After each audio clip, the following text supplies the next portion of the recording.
Quando o pastor Anderson nos convidou para esta reunião, nos convidou para passarmos uma mensagem a respeito da família. E encontrei, o Espírito Santo nos revelou na palavra que o mesmo caminho para a salvação da nossa alma é o mesmo caminho para a salvação da nossa família. Amém? Às vezes você se preocupa tanto com a sua família, você se preocupa tanto em salvar seus familiares, seus entes queridos, mas a coisa é tão simples, é mais simples do que você imagina.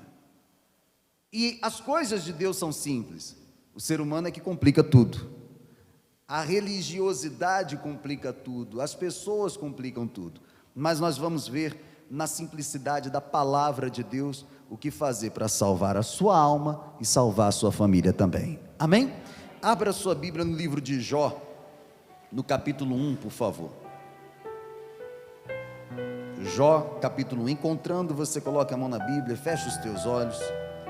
Vamos pedir ao Espírito Santo para falar conosco. O homem que ouve a palavra de Deus é como aquele que sobre a rocha edificou. Caíram as chuvas e o rio transbordou.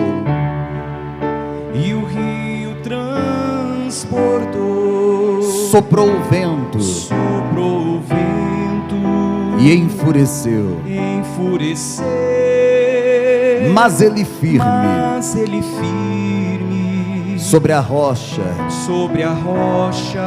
permaneceu. Feche os teus olhos e cante. E aquele que ouviu a palavra de Deus,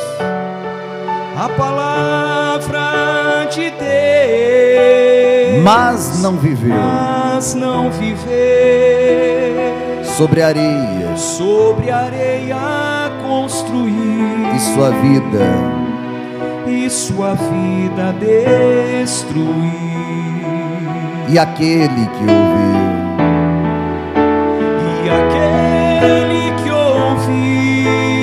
a palavra de Deus,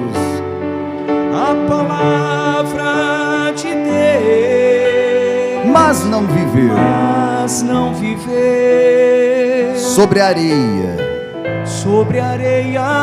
construir, e sua vida destruir.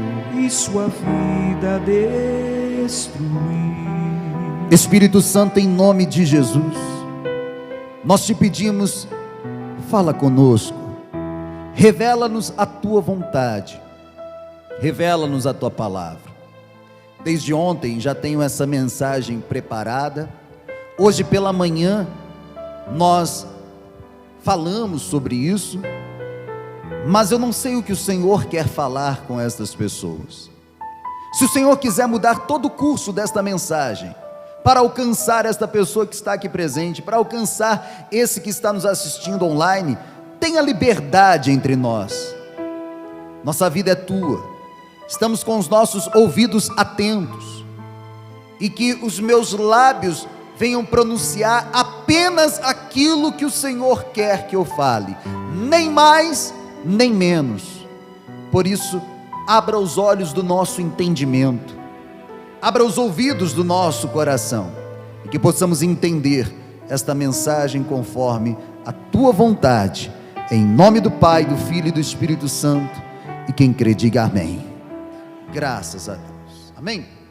Bom, a história de Jó, a maioria já conhece, que foi um homem muito paciente diante das situações que ele viveu, dos problemas que ele enfrentou, mas era um homem que o próprio Deus defendia, o próprio Deus falava, dava testemunho de Jó. Era um homem íntegro, reto, temente a Deus e que se desviava do mal.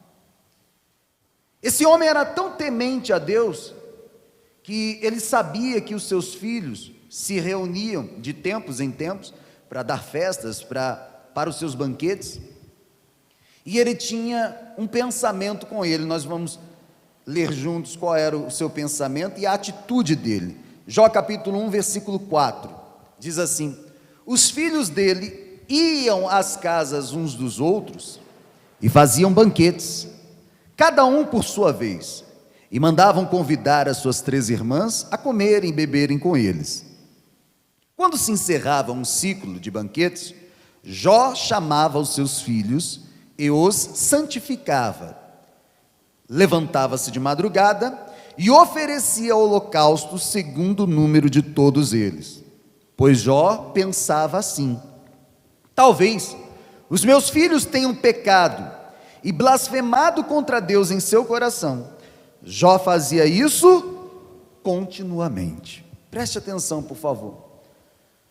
Todas as vezes que os seus filhos se reuniam, no final das suas festas, no final dos seus banquetes, Jó chamava os seus filhos e os santificava. Como fazia isso?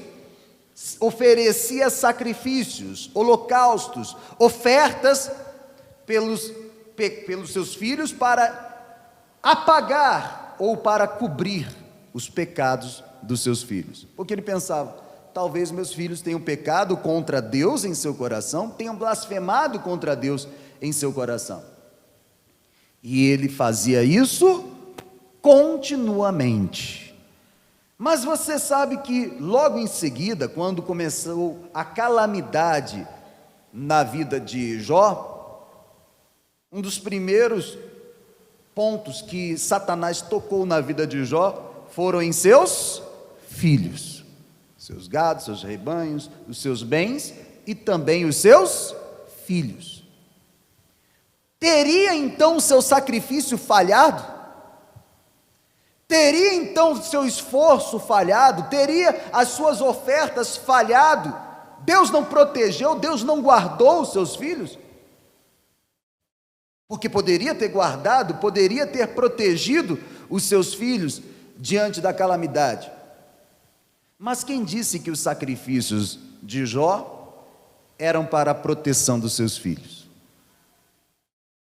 Não era para a proteção dos seus filhos e tampouco para abençoar os seus filhos materialmente. Mas os seus sacrifícios era para a salvação. As suas ofertas eram para a salvação dos seus filhos, para a salvação da sua família. Quando ele apresentava essas ofertas, quando ele apresentava esses sacrifícios, o objetivo era: se eles cometeram algum pecado contra Deus, blasfemaram em seu coração contra Deus, então que sejam perdoados. Então o objetivo era para abençoar? Responde. Era para abençoar? Não. Era para proteger? Também não. Era para salvar. E se nós olharmos por este lado, Deus não tirou os filhos de Jó, Deus apenas os guardou da calamidade, os guardou em segurança no céu do período que ainda passaria aqui na terra. E o objetivo fora alcançado, que era a sua salvação. Amém? Agora, a minha pergunta para vocês: pegando o exemplo de Jó, o que devemos fazer pela nossa família? Jó fazia sacrifícios, Jó apresentava ofertas continuamente, ou seja, sempre fazia a mesma coisa, sempre estava sacrificando pelos seus filhos, sempre estava ofertando pelos seus filhos. E nós devemos fazer o mesmo? Sim ou não? Sim ou não? Pela salvação da sua família, você deve apresentar ofertas? Sim ou não? Quem já apresentou ofertas pela sua família, pela salvação deles? Eu também, e já ensinei muito a fazer isso. Você que está aí também na transmissão, será que nós devemos apresentar ofertas pela nossa família? Pela salvação deles? Vou te responder biblicamente. Hebreus capítulo 10, por favor. Vai lá no Novo Testamento. Hebreus capítulo 10. Nós entendemos o que Jó fazia. Por que Jó fazia isso? O pecado, quando entrou na humanidade, através de Adão e Eva, ele veio para trazer a morte. O salário do pecado é a morte. Quando alguém pecava, aquele pecado, consequentemente, traria a morte do pecador. O que Deus fez? Instituiu então o sacrifício para que o pecador não morresse, mas um animal morresse no seu lugar. Dá para entender até aqui? O pecador olhava nos olhos do animal, colocava a mão sobre a cabeça do animal, e o animal era degolado na sua frente, ou seja, o animal pagava pelo erro do pecador. O animal ali estava assumindo a culpa. O pecado era transferido para aquele animal, e quando aquele animal era sacrificado, degolado, tirado a pele, queimado, então assim cessava o sacrifício, aliás, cessava o pecado, apagava, cobria na verdade, porque somente uma coisa pode apagar o pecado de alguém, mas cobria o pecado, tanto que eles tinham que fazer continuamente, eles tinham que fazer sempre os mesmos sacrifícios. A Bíblia fala sobre 2 tipos de sacrifício na Bíblia. A palavra nos ensina que o sacrifício ou era para o perdão dos pecados, para tirar a culpa do pecado, ou para adoração a Deus, que eram os sacrifícios, as ofertas de libação, as ofertas de manjares, que eram as ofertas de alimento. Então só tinha esses 2 significados. Sacrifícios eram para ser apresentados ou para purificar-se dos pecados, ou para adoração a Deus. Aí a gente vê aqui em Hebreus capítulo 10, vamos no versículo 11, para a gente não se estender muito, depois eu peço que você medite em Hebreus, no capítulo 10 todinho, tá? O versículo 11 diz assim: ora, todo sacerdote se apresenta dia após dia, para exercer o serviço sagrado e oferecer muitas vezes os mesmos sacrifícios, que nunca, jamais podem remover pecados.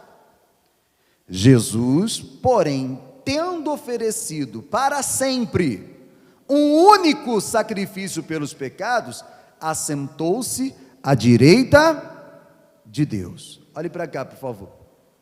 Todo sacerdote tinha que se apresentar diante de Deus todos os dias, apresentando sacrifícios pelos pecados dele e pelos pecados do povo.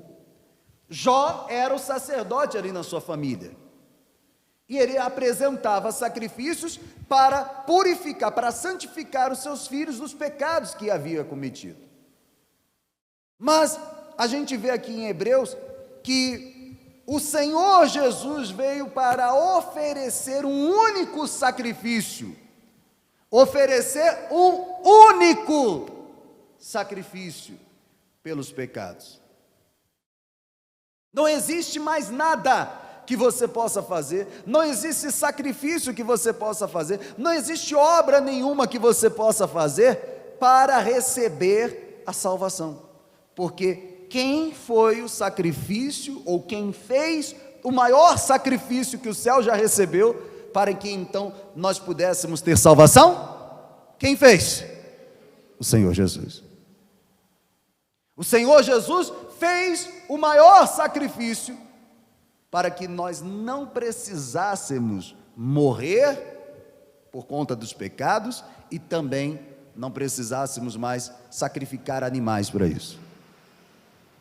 Porque depois de um tempo, o sacrifício de animais ficou banalizado também.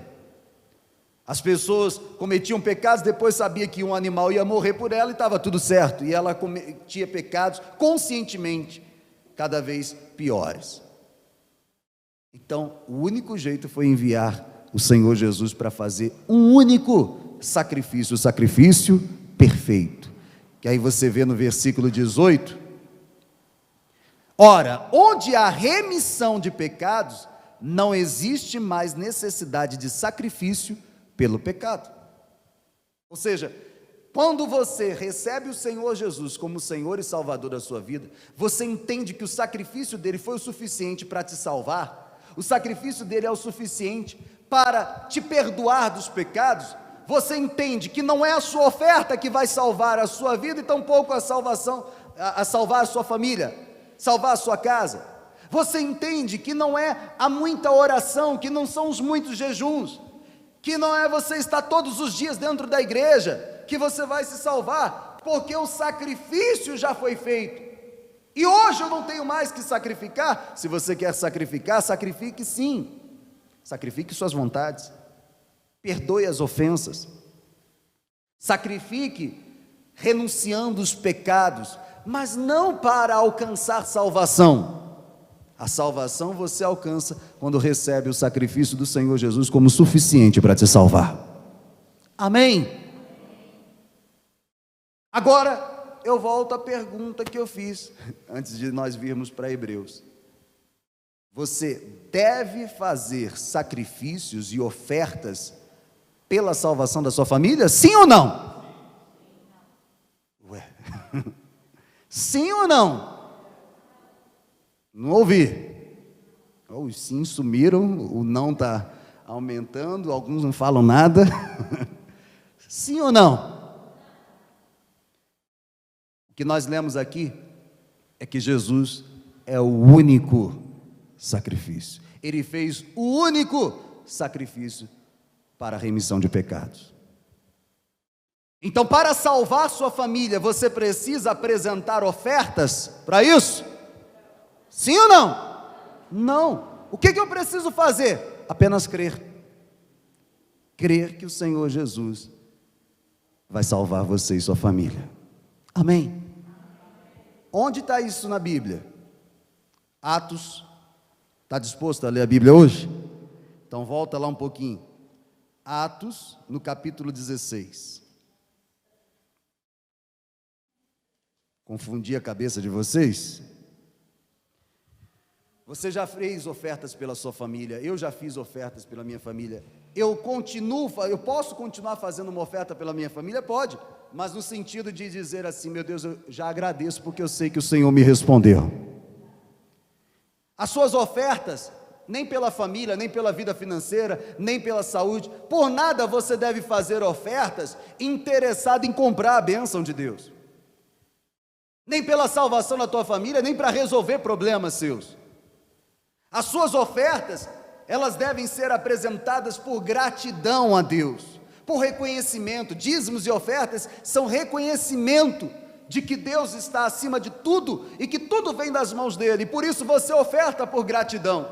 E quando você está numa igreja, você frequenta uma igreja, você é alimentado pela palavra naquela igreja, você apresenta a oferta também pelo segundo motivo: primeiro, gratidão a Deus; segundo, generosidade à igreja que você está frequentando. A Bíblia diz que a alma generosa, essa prosperará. Então suas ofertas nunca podem ser por interesse material, por interesse em salvar sua família. Pior ainda, quando você faz um sacrifício ou uma oferta querendo salvar a sua família, querendo salvar o seu ente querido, você está anulando o sacrifício do Senhor Jesus. Você está dizendo assim: o sacrifício de Jesus não foi suficiente, então eu tenho que dar uma oferta, porque minha família tem que ser salva. O sacrifício de Jesus não foi suficiente, então eu tenho que fazer o meu sacrifício. Eu vou ter que orar mais, eu vou ter que jejuar mais. Não há nada que você faça que vai se comparar ao que Jesus já fez. Já está feito. Já está feito. E o que eu preciso fazer? Você lembra que Paulo e Silas foram presos? Sim ou não? Na sua prisão, Paulo e Silas, eu estou em João aqui. Paulo e Silas, na sua prisão, eles começaram a cantar louvores a Deus, e à meia-noite os portões se abriram, houve aquele terremoto, os portões se abriram, e o carcereiro, quando despertado do seu sono, ficou sabendo que as cadeias estavam abertas, ele quis se matar pensando que os prisioneiros tinham fugido. Paulo e Silas, na mesma hora, disseram: não faça isso não, todos nós estamos aqui. A pergunta desse carcereiro deveria ser a pergunta de todos nós quando chegamos até o Senhor Jesus. Mas na maioria das vezes nós chegamos ao Senhor Jesus pela dor, pelos problemas. Então queremos resolver problemas financeiros, problemas familiares, problemas sentimentais, problemas no casamento, problemas de saúde, queremos ser curados de doenças, mas esse carcereiro não. Olha a pergunta que ele fez no versículo 30. Atos capítulo 16, versículo 30. Então o carcereiro, tendo pedido uma luz, entrou correndo e trêmulo prostrou-se diante de Paulo e Silas. Depois, trazendo-os para fora, disse: Senhores, que devo fazer para que seja salvo? Qual foi a pergunta do carcereiro? Pessoal, qual foi a pergunta? O que faço para prosperar? Como fazer para ser curado? Não, a pergunta dele foi qual? O que fazer para ser salvo? Qual que tem que ser a sua pergunta nessa noite? O que fazer para ser salvo?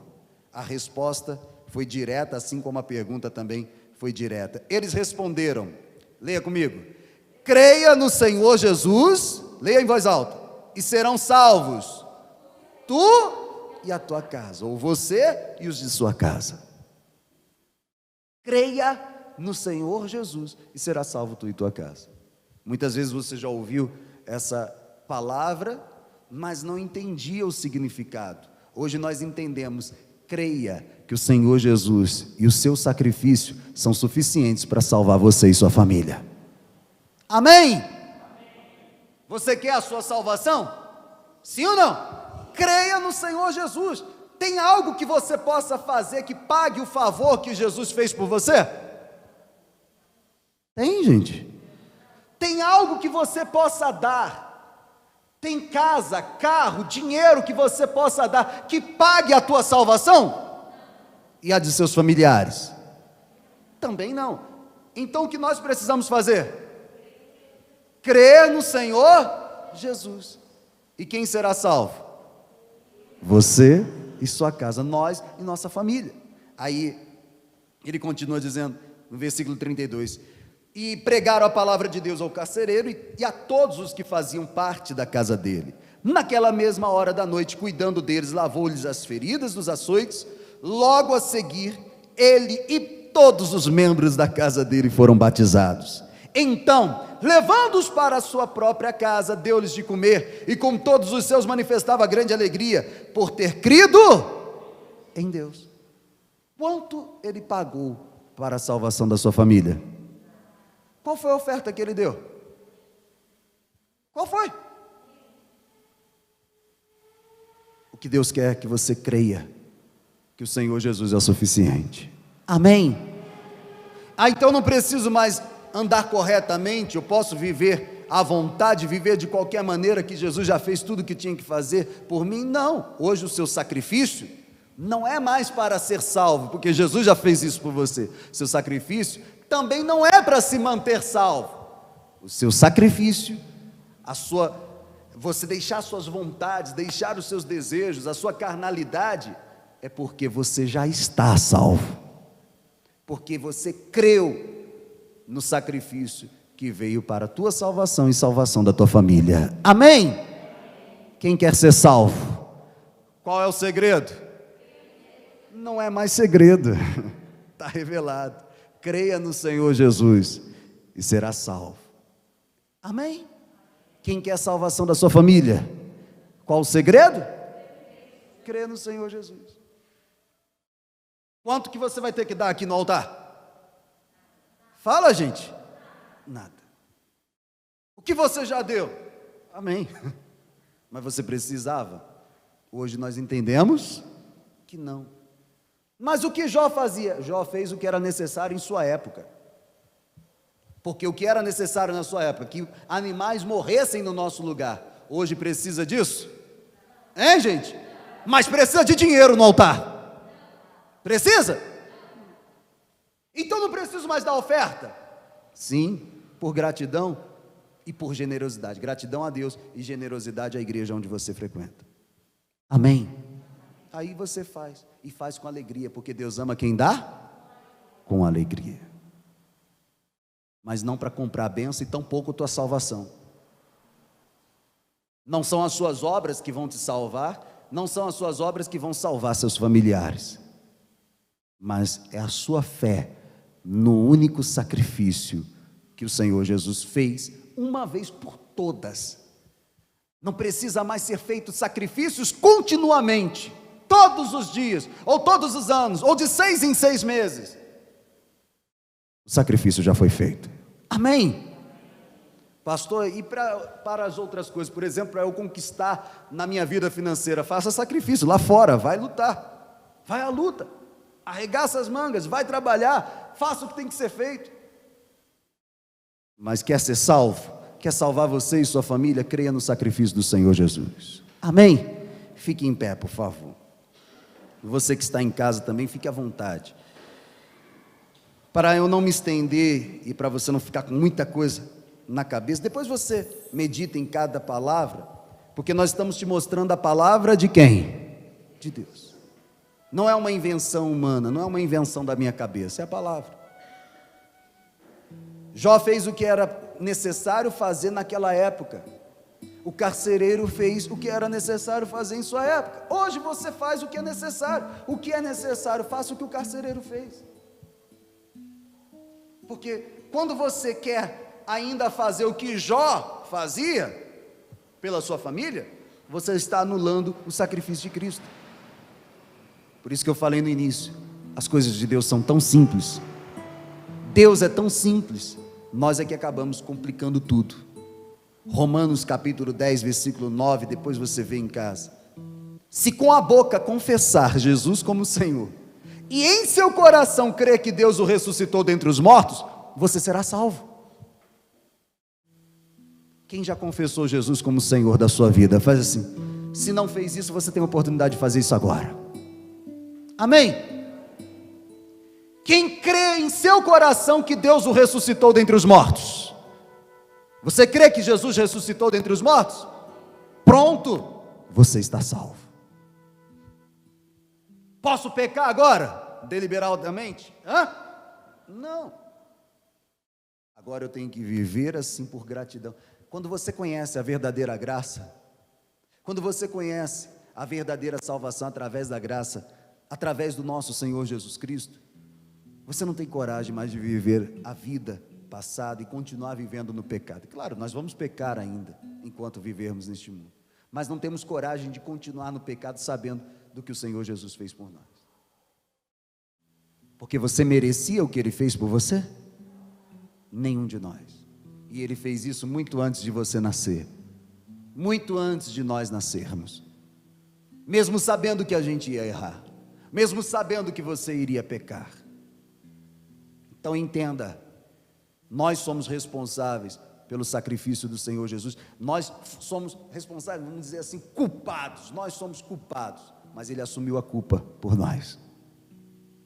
Ele assumiu a culpa por nós, por você e por sua família. Quer ser salvo? Creia no Senhor Jesus. Quer salvar a sua família? Creia no Senhor Jesus. Amém? Feche os seus olhos, por favor.